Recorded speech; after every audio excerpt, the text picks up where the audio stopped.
Thank you so much, Michelle. This morning in Project Fitness, beginning a running program can be quite a challenging little notion. But running can have many physical and mental health benefits, regardless of your age, your weight, your fitness ability. Anyone can run. Yes. Anyone. Michelle, Michelle, I just called you Michelle. Melissa Rector of Gold's Gym, East Greenwich and Pawtucket is here. We're just talking about the weather. That's why I got confused with Michelle.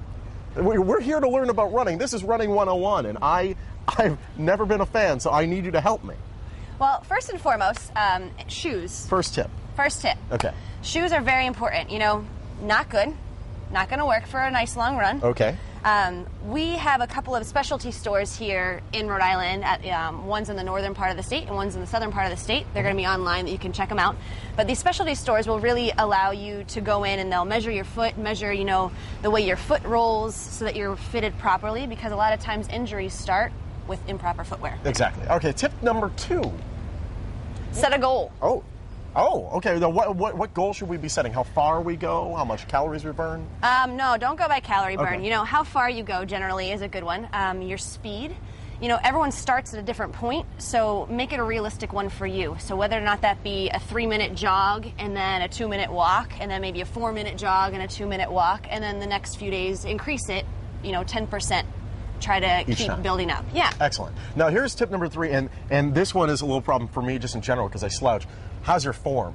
Form's a big thing, huh? Form is a very big thing. I mean, oxygen is huge when you're running. You need it into your lungs in order so that your muscles can continue working in order that you can go the distance. So you want to make sure you're standing up nice and tall. Your shoulders are rolled down and back. There you go, nice posture. So your rib cage is lifted and you draw your abs in. Now, your feet, when you start to roll, you're going to land on your heel very lightly. Yep, you want to roll through the midsole and then you're going to push off that big toe.